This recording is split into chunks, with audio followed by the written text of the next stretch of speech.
Good afternoon. I'm going to go ahead and get started. I am delighted to welcome each of you to the first of our speaker series on pay equity. We are very happy to have everyone. This is the first of our speaker series focused on paycheck fairness and equity audits. So this is going to be part of our overall pay equity speaker series. These will each be on the third Tuesday of the month, and we hope that you will join us for each of these. Let me note that the poll questions are now also in the chat as the rest of you are joining us. Sarah, I'm going to ask you behind the scenes to go ahead and advance our slides. So this is the first of our speaker series. We're focusing today on paycheck fairness and equity audits. Our next two speakers are listed: the impact of subminimum wage and paid family and medical leave. These are, as I've said, on the third Tuesday of every month. My name is Andrea Schneider. I'm professor of law at Marquette University and the inaugural director of our Institute for Women's Leadership. The Institute was founded in 2019 with a generous endowment from the Ross Family Foundation under the leadership of Marquette's Vice President for Research and Innovation, Jean Hasselman. We are grateful for their generosity and foresight in creating this institute. IWL was created with the vision of equity and inclusion across gender and other intersecting social identities. Our goals are to advance women's leadership locally and globally through pioneering research, innovative programming, and collaborative engagement. This speaker series is a perfect example of how all of that can be linked together, based on research and in collaboration with partners throughout the city. We hope to provide programming that will make a difference.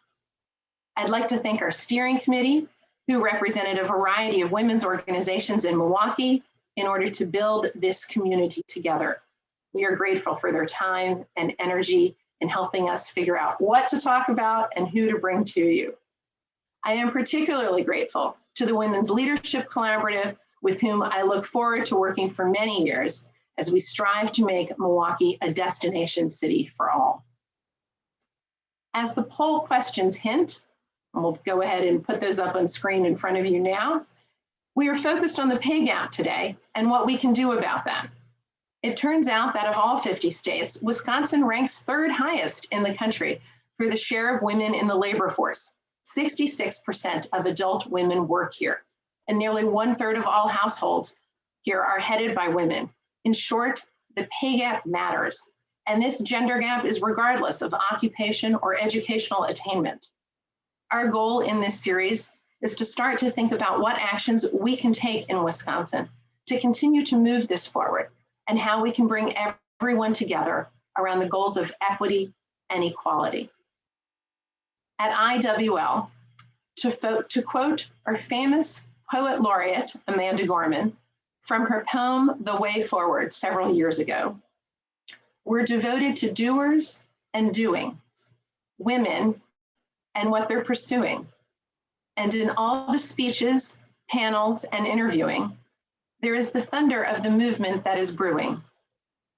We are not the sand simply taking in the water of the sea it absorbs.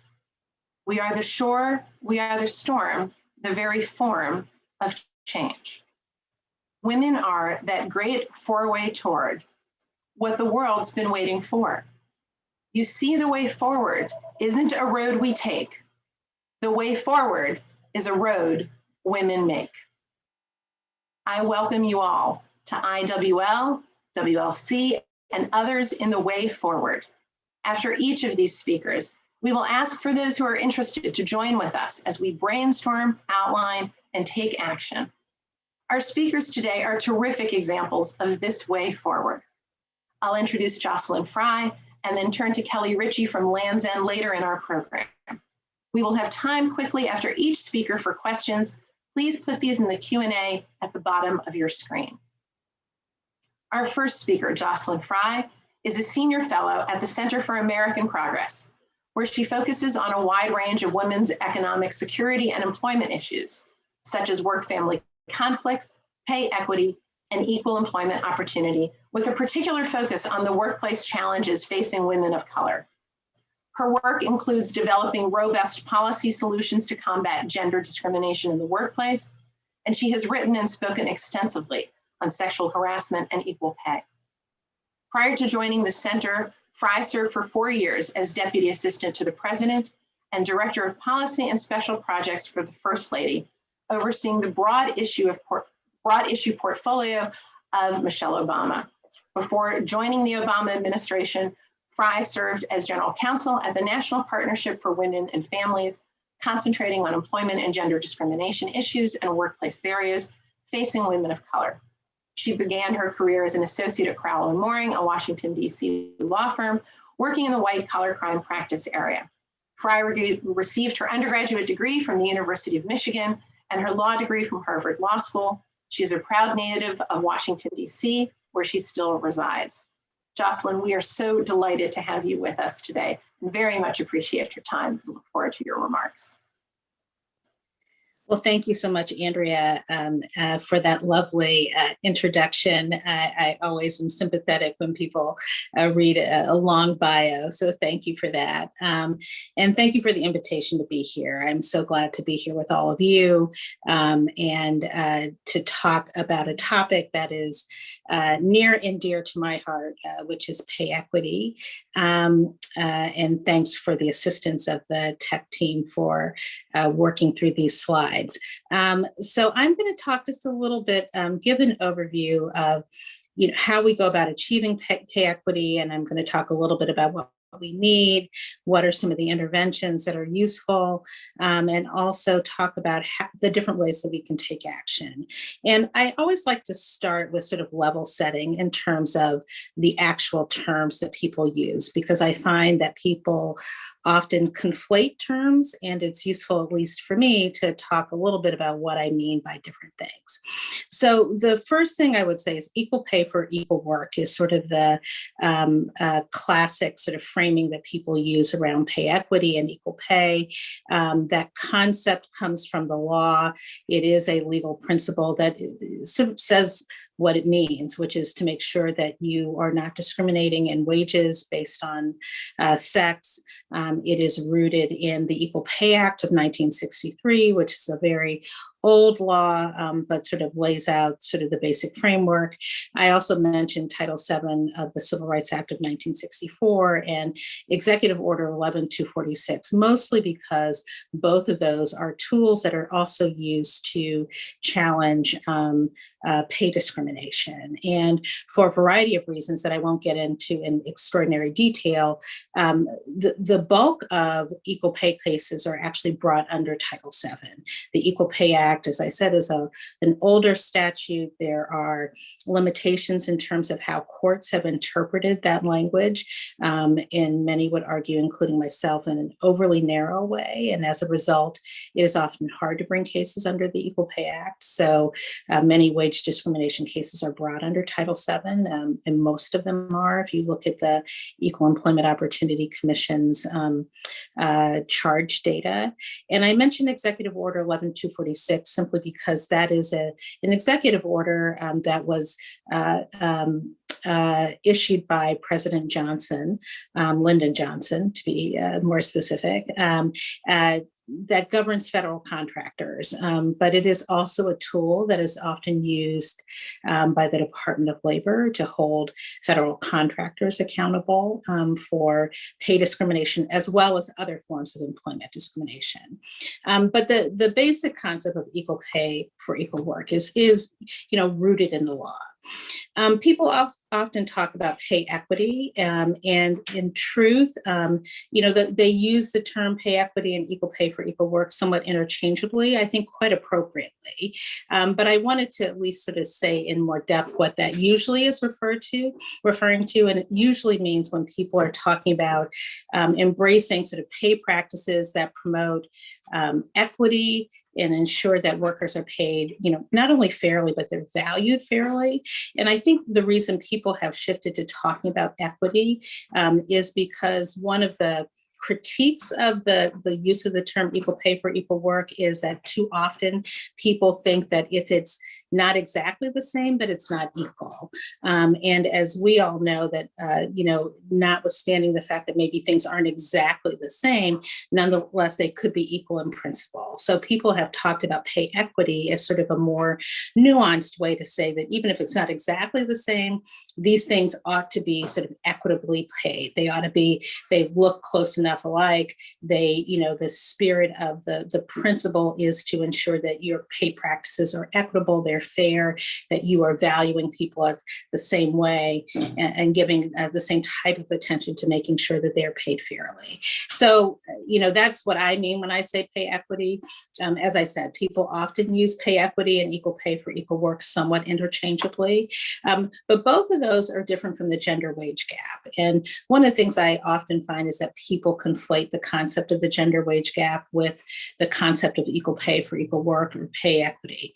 The gender wage gap is what people often refer to as the long-standing pay disparity between women and men. It's also broken down by race and across race and gender. And it's driven by many different factors. The gender pay gap is not solely due to discrimination. That is one of the factors that drives it, but it's also things like differences in hours worked between women and men. Sometimes it can be differences in terms of different types of jobs, occupation and industry, different levels of experience. And some of the factors are, sort of more rational and make sense, and some of those factors are not. But I think it's important to recognize, because opponents who sometimes don't want to move forward on different equal pay reforms sort of sometimes say, well, the gender wage gap is due to a lot of different things. And what I often say is that is certainly true. Fixing the discrimination problem won't necessarily close a gender wage gap, although it is, thought to probably affect maybe 40, 50% of the wage gap. So it'll fix part of the problem, but not the entire problem. But what I often say to people is, regardless of that, the legal obligation here is to ensure equal pay for equal work. And the example that I use is, Lilly Ledbetter and the Lilly Ledbetter Fair Pay Act. I cannot tell you what the pay gap was that she experienced. I don't know if the women in her company had a gender wage gap. I do know she was discriminated against. And so at the end of the day, that's the problem that needed to be fixed. I know she was experiencing discrimination. And I think from an employer standpoint, it's important to recognize that obligation is uppermost, along with, if you're fixing a discrimination problem, you also ought to be looking at your gender wage gap and trying to figure out, are there other things that are going on that are driving a disparity in wages? So I at least wanted to start with, a quick overview of what the terms and distinctions are that I wanted to use. The second thing I wanted to say very briefly is sort of how a lot of the policy interventions, sort of the approaches that are used. Now, just talk through these really quickly. Individual sort of taking the approach of securing protections for workers. Things like the Equal Pay Act, Title VII, are clearly designed to ensure that individual workers have protections.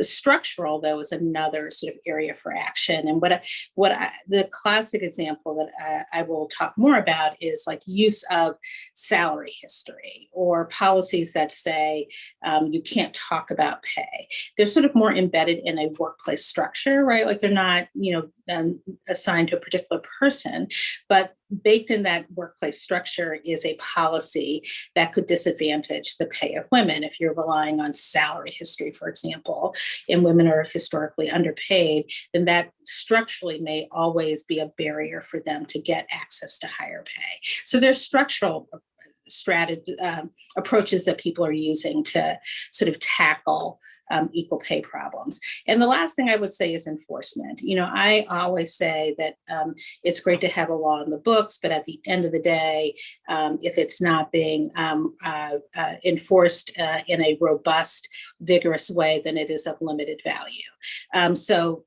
from my perspective, it is also equally important to invest in strong enforcement measures to ensure that every law, every equal pay protection is actually available and being utilized in the way that it was intended. In terms of the framework for policy interventions, many of you, I'm sure, know this. There are lots of legislative efforts that have been pursued at the federal and state level. There's also executive actions. I'll talk a little bit about that from the national standpoint, but that is certainly true in states as well, that there are executive approaches. And then there are voluntary measures that many employers often willingly undertake themselves just to ensure that their practices are sound, even without somebody telling them that they have to do it. So anyway, those are all of the strategies that I think are useful here. I want to talk just a little bit about the current state of play and where we are in terms of sort of what's happening nationally. Many of you are familiar with the Paycheck Fairness Act. That proposal has been introduced for decades, but it is an effort to really strengthen equal pay protections, and in particular, try to update and improve the protections available under the Equal Pay Act. And as I said earlier, that law, as it's been interpreted by courts, has been somewhat limited in its protections. So the Paycheck Fairness is sort of the premier vehicle that is being used at the national level. There are lots of state efforts that go beyond the Paycheck Fairness Act, actually, to strengthen equal pay protections at the local level. And then in terms of executive actions, there's been an interesting trajectory, and I sort of say here from President Obama to President Trump to President Biden, but in truth, the work around equal pay precedes President Obama. There were actions taken in the Clinton administration and efforts that were contrary to that in the Bush administration. And then President Obama, I'll mention a couple of things that he pursued just to lay the groundwork for the rest of the conversation. In particular, there was an effort to require pay data collection of employers of a certain size, just to require them to report their pay data broken down by race and ethnicity, using a standard form that employers often use called the EEO-1 form. That in my view, was the most important step that the president took to really ensure that enforcement agencies had the tools that they need to evaluate whether or not there was compliance with equal pay protections. The president also had an anti-retaliation executive order that prohibited employers from retaliating against workers who discussed their pay. The anti-retaliation executive order is still standing. The Trump administration discontinued the pay data collection proposal that was finalized during the Obama administration. And now we get to the Biden administration, and I think people anticipate renewed interest in pay data collection, but there's also interest in salary history and pay transparency. So I would look for potential action in those areas as well. The next thing I want to talk a little bit is about voluntary action, because we will certainly have a conversation, as I said, about what may happen at the legislative or executive action level. But regardless of that, there are certainly things that employers can do. And I want to at least tick through a couple of things as sort of ways that employers can approach sort of addressing pay equity and ensuring that they're paying people fairly. And, I want to start as an initial premise is that I think there are lots of employers who want to do the right thing. I think sometimes there is a reluctance to look at pay because they're worried about what they might find. But, what I would say to anybody is that it's better to know than not to know.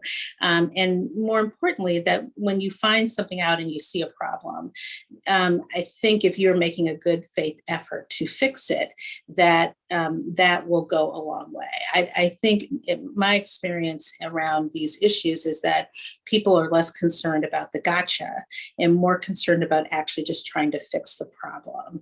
And so one of the top things that employers can do is to just do a compensation audit. Sometimes they call it a pay equity audit, but it really is, essentially what it says, which is looking internally at your pay to try to figure out whether or not those pay practices are operating fairly. And in many ways, it's the most critical thing that an employer can do, because the employer is situated the way nobody else is, to really look critically at their practices and figure out sort of how different people are comparing, whether or not there are problems, whether or not there are inequities that are maybe only visible to the employer, not anybody else.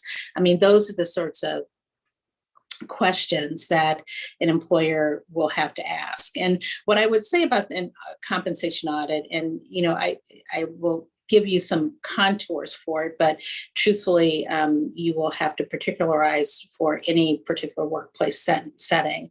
I think you start out by just sort of saying what the goal is. And I think it is important for any audit to start by saying, the goal here is to find out as much information as possible, to look at comparisons across race, ethnicity, gender, to look intersectionally at women of color, and to look at all different forms of compensation, not just wages, but maybe there are benefits and other sorts of elements of compensation that are relevant.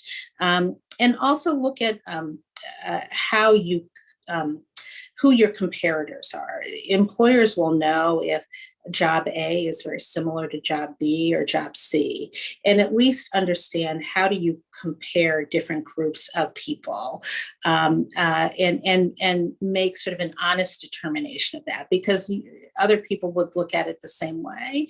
It is important, if you're doing a pay equity audit, not to just say, well, these jobs sound the same, so these are the only ones I'll compare. If you know that there's another job that looks very similar, does the same thing, but you just call them something different. It is important to look across your organization to figure out how to, what are the jobs? How do you compare them? What makes sense here? I start there. And then do the analysis, collect the data, do that analysis and figure out, is there equity across different jobs, across different, by race, by ethnicity. I do think increasingly there will be lots more attention to not simply looking superficially at the gender difference, but also looking at women of color, Black women and Latinas, Asian American women. We know from the pay gap that particularly Black women and Latinas, Native American women have a much larger pay gap. So I think particularly at a time when we're talking about an interest in getting at issues around systemic racism and deeper forms of bias, that it is important to look intersectionally. And the other thing I would say, and it is built into the law, at least as I understand how it is often administered, once you identify a problem, to map out a time frame to actually to fix it. But the thing I would say about that is, once you just identify a disparity, you can do a little bit of digging to see, well, why is it here? There are legitimate reasons sometimes to have a pay disparity. Maybe it is an educational difference. Maybe it is because there's a difference in terms of quantity of work on a production line. Those sorts of differences may make a difference. The other thing that we know is that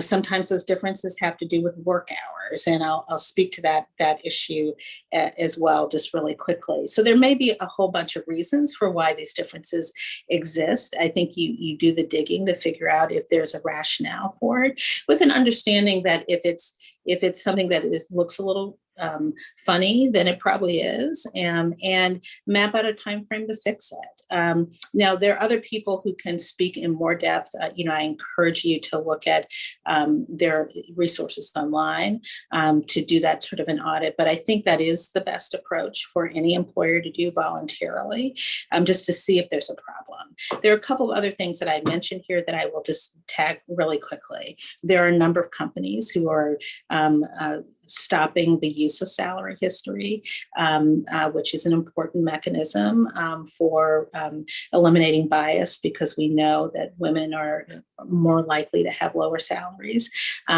There clearly are a lot of state legislative efforts around that, but there are employers who are unilaterally trying to do that. There are some employers who are reporting sort of publicly some of their pay data, also an important step forward, very similar to the UK, where they have that as well.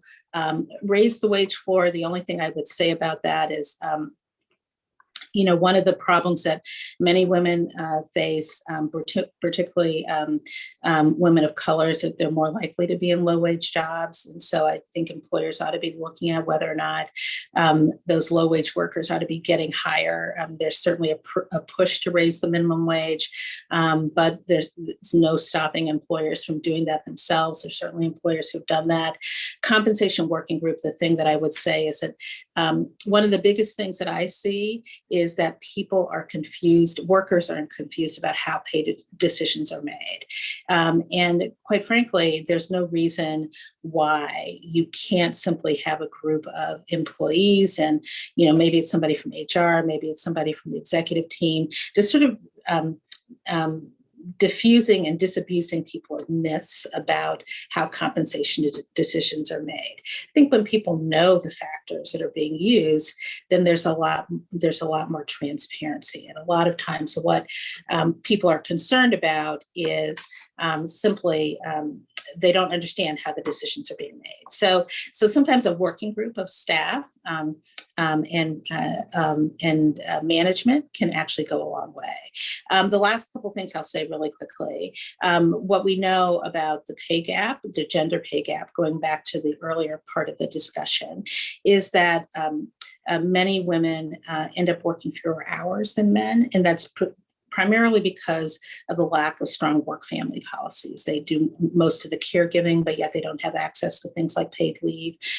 So one of the things that you can also do to help close the wage gap is to have just stronger work-family policies, so that women aren't disproportionately being pulled to do the caregiving, in part because they don't have policies that enable them to take time off and come back. And the last thing I would say is that just having more people, women and people of color in leadership, also is a way to certainly eliminate bias in the workplace.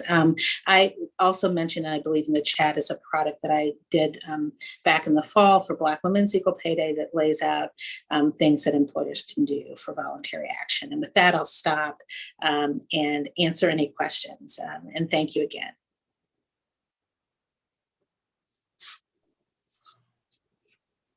Terrific. Thank you so much, Jocelyn. There are a lot of questions coming forth, and I encourage people to go ahead and continue to put them in the Q&A and chat, and I will try to combine as we're going. Okay, so to start off, and I'll start back with our poll, which at the beginning asked people, is your company conducting one? Have they conducted a pay equity audit? Do you know what a pay equity or a compensation audit is? And we had about 40% of our respondents say, yeah, really good question. So I know you touched on and went into really what a compensation audit would look like, but we already have some questions in that in terms of, where do we even start if we're not, we now have a little bit more on what we think it is, but if we want our company to do that, and does it matter whether it's a for-profit company or a nonprofit, a grant-funded organization? Kind of where's your advice for getting us started with this? Yeah, it's a great question. I mean, I think Both are possible in terms of for-profit or nonprofit. I think the first step is getting the commitment from the company to actually do it. During the Obama administration, there was something called an equal pay pledge that many companies joined, where they committed to doing a compensation audit. And there was employers could do it themselves or figure out. There wasn't a pro forma, like a specific way they had to do it. I will get to you, Andrea, maybe for future reference. That equal pay pledge effort is still ongoing, and they may have resources for folks who want to know different ways to approach it. What I would say is you might want to ask an employer, is there a tool that you're using in particular so that people can see it and know how they're going about doing that analysis. I think the thing to emphasize is that if you're going to do it, it's worth it to do it right. And it's less, I know this is hard for employers to hear, but from my perspective, it is not useful to do something superficial that sort of just tells a good story. It's much better to do a deep analysis, even if it's uncomfortable, even if there are things that are problems somewhere, and say, well, we found these issues and we're going to map out time to try to fix it. I think people are fine with you trying to fix it. What they're less fine with is not finding it at all. And there are certainly examples of employers who said, we've closed the gender wage gap. And then the employees have said, wait a second, you haven't. So it's worth it to actually just do the hard work, ask the questions, ask employees, what are the things that you think of that we ought to be looking at, and then go from there. So part of this is obviously getting that company to buy in the first place. And another one of our questions talks about, what if you have a company that, even the idea of transparency of, another one of your voluntary measures, either whether it's as part of this audit and then sharing the results of the audit, or just allowing their employees to talk salaries. If a company's been pretty secretive, how do we get them on board? Well, there are a couple things. I would say, first and foremost, if people can always, a company can always consult with their lawyer about how to do this in a way that gives them comfort in terms of their legal protections, but still does give people information.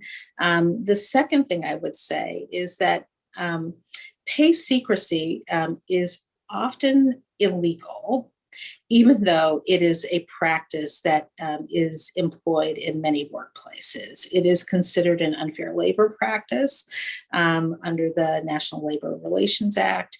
I mentioned the executive order issued by President Obama that is still in place. So a lot of these rules around pay secrecy are not really supposed to be in place, even if it's not enforced.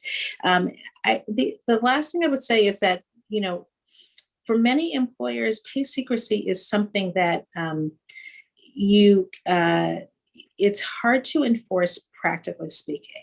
There are lots of companies now where people just post their pay data. Right, they just do it. And there's actually been a lot of effort on the part of the workers just to give people transparency if their employers don't. So I think it's going against a tide. Transparency is just increasingly happening. So if it is happening, it makes sense just to do it right and not to have people sort of randomly post things. And I think there is a way to create an environment where people can talk about pay, ask questions. It creates more transparency and accountability. And I think actually people appreciate it from everything and every piece of research we've seen. Well, good. I know we will shortly turn to Kelly Ritchie to talk to us about what Land's End has done in this same realm. I want to give the last minute that we have here for Q&A to actually focus a little bit on the law itself. How is that Paycheck Fairness Act going to change things on the ground for company? I mean, we've been talking voluntary, and obviously many of the questions focus on, how do I get my company to do this? is the government going to help us enforcing our companies to do this? Right, right. It's a great question. I won't get into every detail of the Paycheck Fairness Act, but there are some things in the Paycheck Fairness Act that would help. It includes limiting, for example, the use of salary history. That's in there. It tightens sort of the reasons that can be used to justify a pay disparity. There's a little sort of feature of the Equal Pay Act that has sort of defenses that employers can use, and the way that the courts have interpreted it, there's a defense that's any factor other than sex. And so that has been interpreted so broadly that it sort of lets a lot of things through. And the law proposal, the Paycheck Fairness Act, would tighten that up. There are also things around data collection that would, again, just more conducive to transparency, some around damages. So there are lots of pieces of the Paycheck Fairness Act that would get at some of these problems. But the thing that I would say about all of this is that it's not a substitute for employers sort of taking it upon themselves to do this work themselves. This is, we need robust enforcement of the law, and that it is important for the government to act and vigorously enforce the law. And I'm hopeful, and I think there are good signs about the Biden administration in doing that. But employers also have to do this work. It's not either or, it's both and. Terrific. Well, that is a great lead into our next speaker to really hear from a company that has not only talked the talk, but walked the walk. And it is really my pleasure. Thank you, Jocelyn, to turn this over next to Kelly Ritchie from Lands' End to discuss what they in fact have done. Kelly Ritchie is our Senior Vice President of Employee Services for Lands' End, Inc. Ritchie has devoted her entire career to making Lands' End a great place to work, spending time with employees and listening to their insights.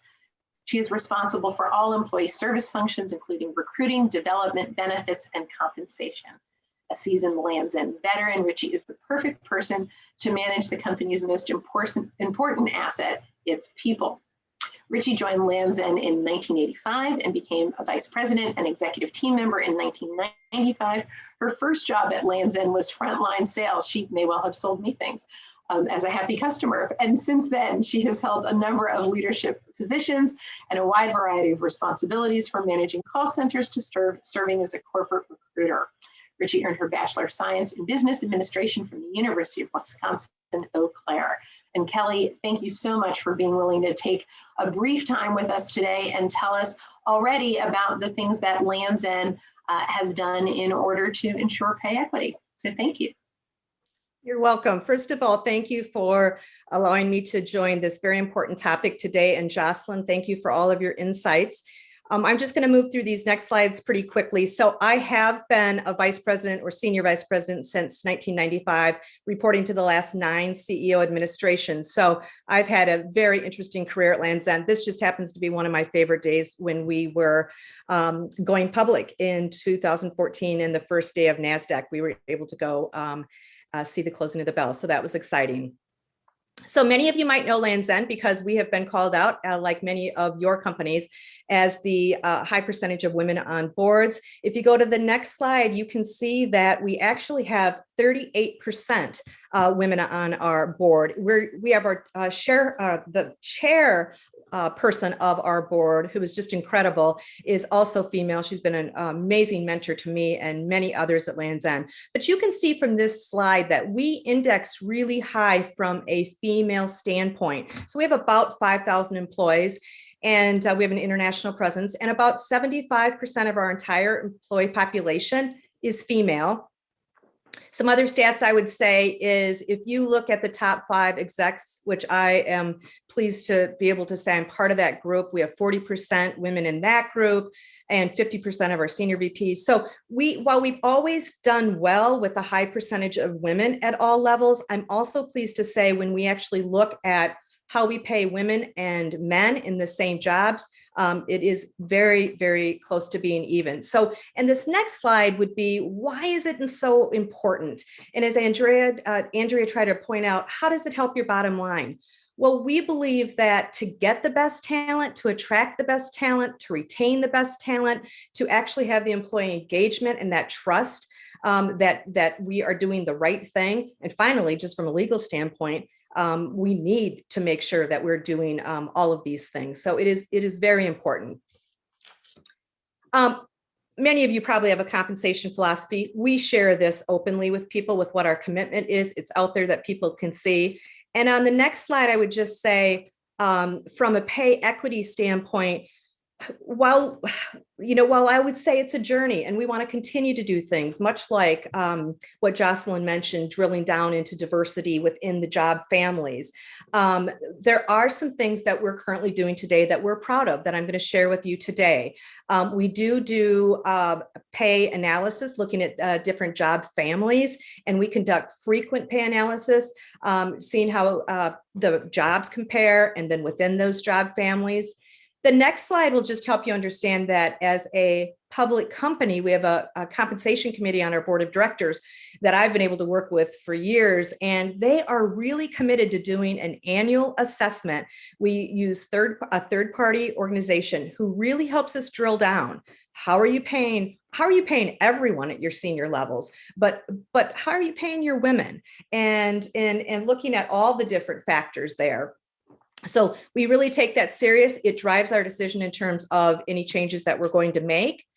The next thing I would like to talk about is the transparency of pay. This is within our hourly group where we have 75 to 80% of our hourly population who are women. But we actually have very transparent that we post all of the different job grades, all the different start, the maximum, the midpoint. People know if they're looking to promote from within, what that next job might pay. So we're very, very proud of the fact that from a full pay transparency, we are able to do this across our hourly positions at Land's End. And finally, we no longer ask for salary history when we're recruiting. And we really believe that it's the right thing to do in terms of not perpetuating any fairness issues coming into the organization, but rather what we ask for expectations. So we certainly ask for expectations, but we really believe that this is a step in the right direction to have fair pay for the fair jobs that people are doing. And so we're proud to say that we no longer ask for the salary history when we are recruiting. So in summary, and then we'll have time for questions too, but it is a journey. We want to continue to make sure that we're doing everything we can. And Jocelyn, I'll take some of those tips back with our group. But we do believe that being open about conducting the pay reviews, looking at job families, being transparent with our hourly group, that's another opportunity. We do believe that that all of these things are a step in the right direction. Are you all still there? We are, no worries. Okay, I'm not sure. My slide isn't showing the slides anymore. But basically, are you able to see the last slide? Yep, we got it, Kelly. Okay, I'm not sure why I'm onto a Zoom slide. But anyway, the last slide I would say is Andrea mentioned, why is this important to do? And I would say, it's important for companies to get involved and at least acknowledge what you want to do, that this is your commitment. And like I said, we're on a journey. We are doing some of these things, but we have room to do more. And this is a quote from our CEO, and I just think it says it all. Companies need talent, and talent is attracted to success. So it is important to the bottom line to be able to hire the very best, and the very best are going to want to have pay equity in the company they work for, or they're not going to either join or stay. So we believe not only is it the right thing to do, but it's the right thing for a business to do. So let me pause there and see if there are questions or anything else I could cover. Well, you have a host of questions, Kelly. This is terrific. And it's really going to be different pieces of what you've said. I think people are really interested. People are wondering, first, the level of transparency. So is the salary for any given role listed? Is this Hourly, there was another question about pay transparency in the managerial level, kind of love that you're looking at hourly, love that the executive firms are, you're bringing in a third party for the executive level, kind of what's happening across the board there. The pay transparency that I was speaking to is for all of our hourly positions where people know what the starting, what the midpoint, what the max is. They know what the annual merit is. It is for our hourly positions where upwards to 75 to 80% of the people in those hourly roles are female. Okay, so that's, and they know that when they are brought into the company, that this is the range, this is where you start and so people also know where they fall in the range, right? Like you're a meh worker as opposed to a rock star worker or whatever it is. Yes, and recently in the last few years, we moved from a time-based, just being in the role for a certain number of hours, you receive the next increase, to a performance-based, more of a merit, which I would encourage people to think about. So yes, people know where they're coming in and what the opportunities are to get up to that maximum. Where I think, well, I do know 67% of our people in that group are at the maximum. Okay. And I think just one last question on this particular piece of transparency. Inevitably, when people, right, the benefits of transparency is you know what you're paid and it feels fair. And I'm going to actually ask both Kelly and Jocelyn, if a company is coming back and saying, yeah, but now I'm going to have a whole lot of unhappy people because they're going to realize that, they thought they were at the top of the range, they're not, or they don't agree with the range that they've been put in. Kelly, I don't know if you've had experience, or Jocelyn, there's kind of a general training advice for dealing with that. Well, I would just say that I think honesty is the best approach.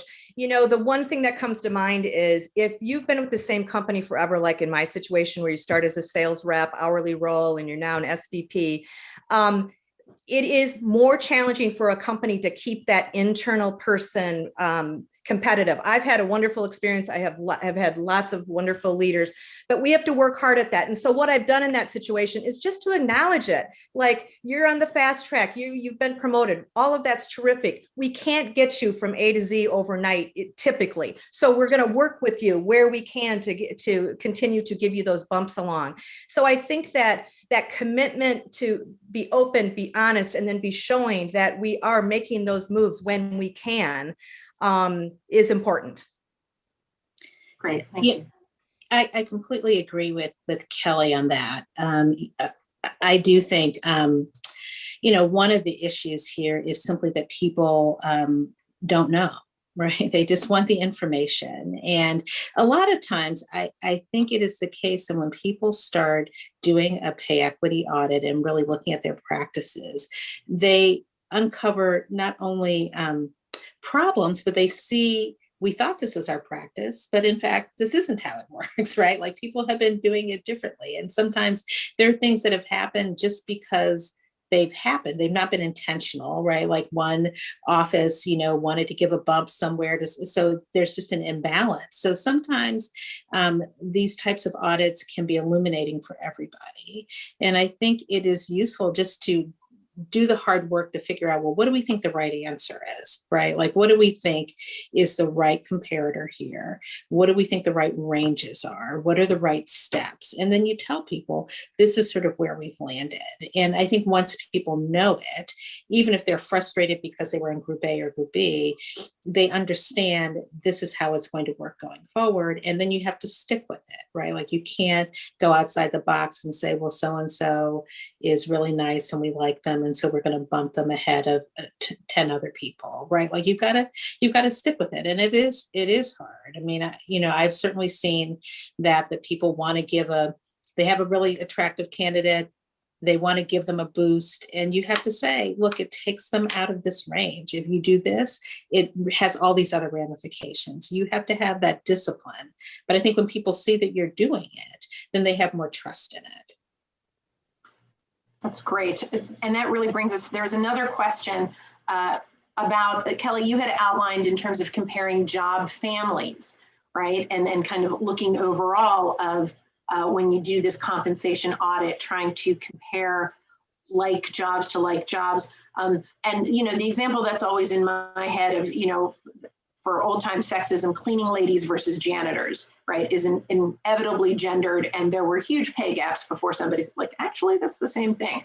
I'm wondering also the converse. Sometimes in offices, you know, we use a title like associate, and that covers everything, right? And so really, how do we do a compensation audit when, right, we've got to dig past the titles, as it were?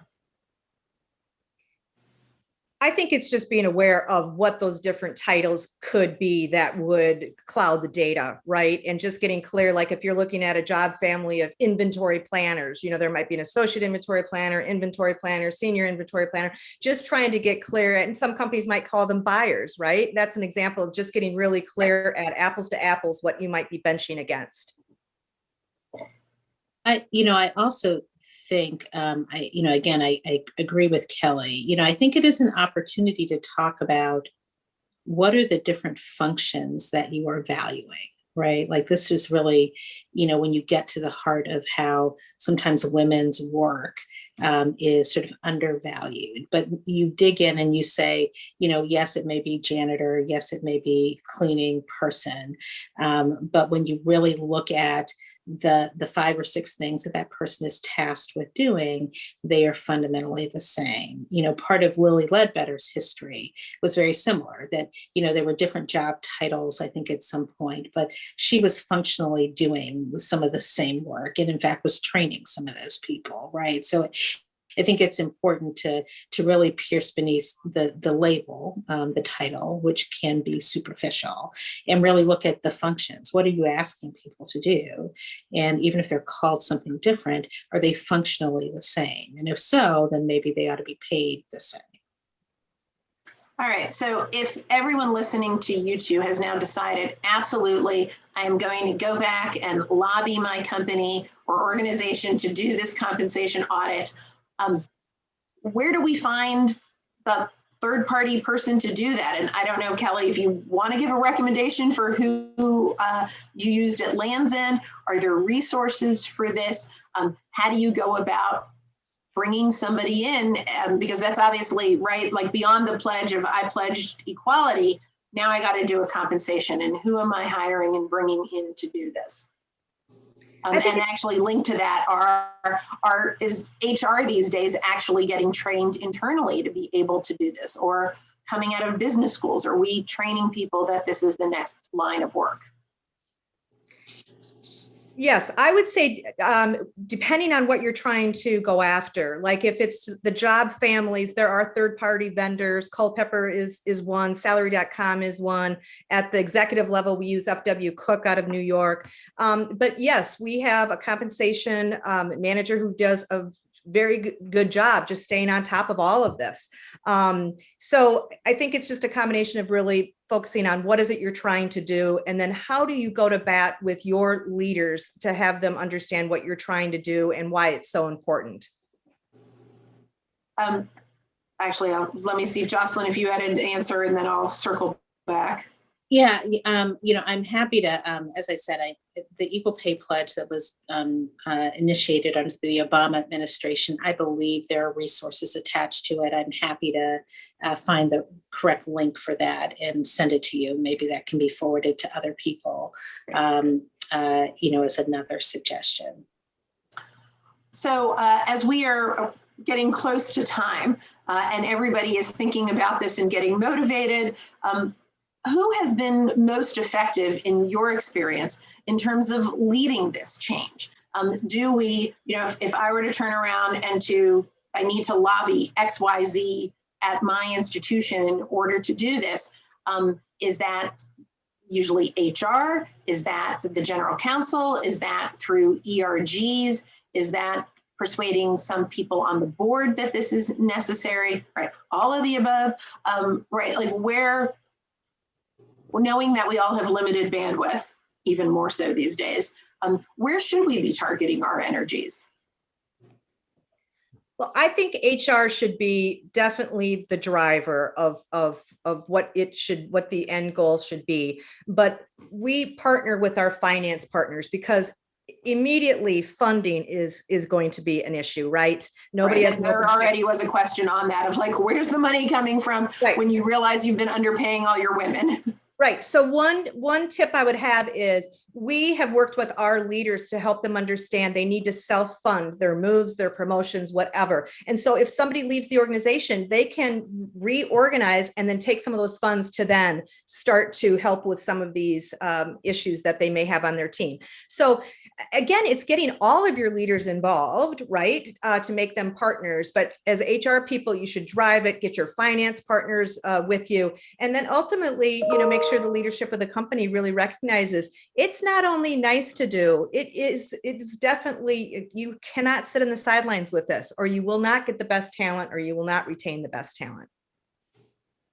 That's terrific. Jocelyn, any last words?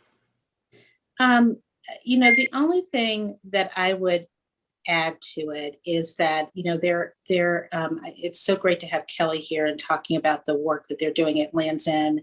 Another company that sort of very famously did this was Salesforce. And in that instance, it was their senior HR people and some senior women who went to the CEO and said, we did this and we found this, you have to fix it. And he did it immediately. And I think over a series of years, they put somewhere between $10 and $12 million to correcting gender pay disparities.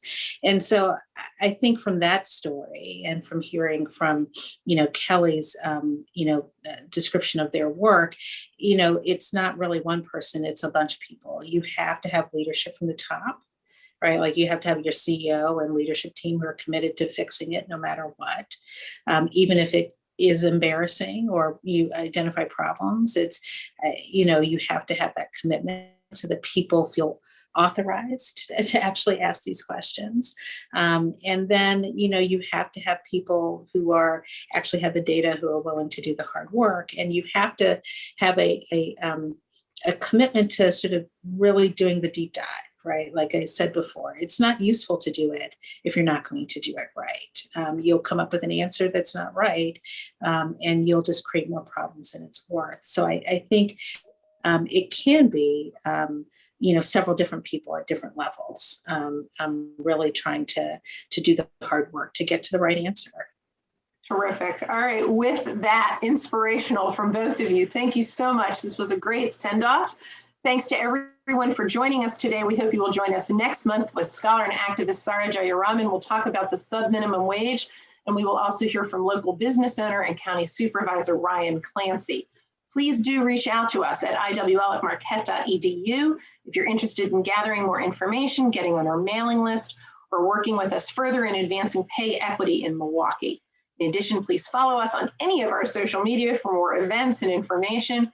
Zoom, in addition, will send you a follow-up to this session where you can register your information with us and let us know that you are interested. Thank you so much. Stay warm, everybody, and be well. We'll see you next month. Thank you. Thank you. Bye.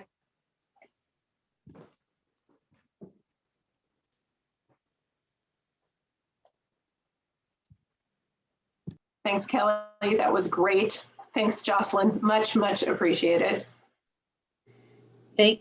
Thank you. It's great. And let me know.